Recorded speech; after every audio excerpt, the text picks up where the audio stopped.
Okay, so I had this idea that was going around in my head the last few days, and the Xbox Series S is now the cheapest way to basically get into console gaming. Now, as I'm recording this, it's just been a few minutes, or not even an hour, I think, that they've just announced that Xboxes are going to be going up $100 for the smaller ones and $150 for the bigger ones, which is just like insane. I was thinking to myself, you know what?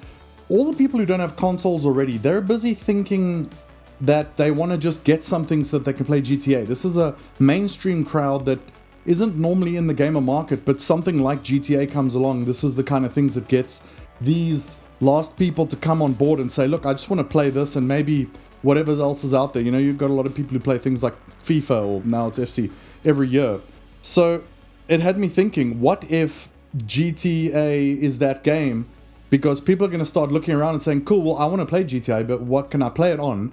And then they're going to see the prices of PS5s and Xbox Series X's and PC components and Switch 2s and all those. And the Switch 2, of course, we don't even know if it's ever going to get it. So what is the scenario now that I see is that these people are going to potentially go into a store or something and say, look, I just want to play GTA 6. How can I play it? And they're going to find out that, look, out of everything, the Series S is going to have the game, and it's going to be fairly affordable compared to the rest of everything.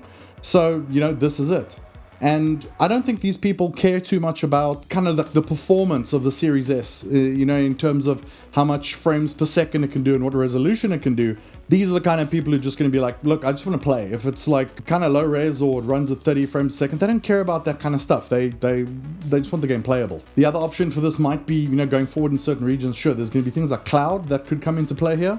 But I really think that the Series S, if Microsoft was smart, could be positioned kind of clever here to say, hey, you know what? This is the cheapest way to play GTA 6.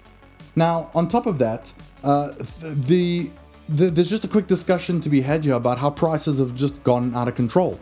Now we've got consoles going up more and more. PlayStations have gone up. The Switch 2 is possibly going to go up again now. And one of the scariest things about this this announcement about the Xbox price increases is that they've said that in 2027, they expect those prices to go up again because of the cost of everything. Now, it's amazing that, you know, Microsoft, I wonder if they've figured this out yet, but they're saying that AI and everything is one of the reasons of these increased costs of components. I wonder who could be, you know, adding to that problem. So my thinking here is that games are getting too expensive. The consoles are getting too expensive. We now have GTA, which is not $80. They're telling you that GTA is $80, but it isn't. It's $100.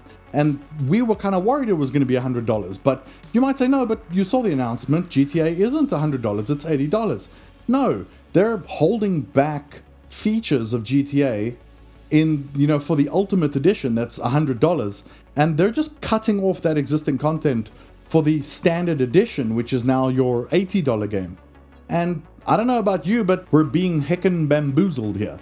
Like, they have found a way to still make it $100 for the full game, and they've just given a budget version that has a whole bunch of like really solid features that should be in the main game, just like not available. And that's trash.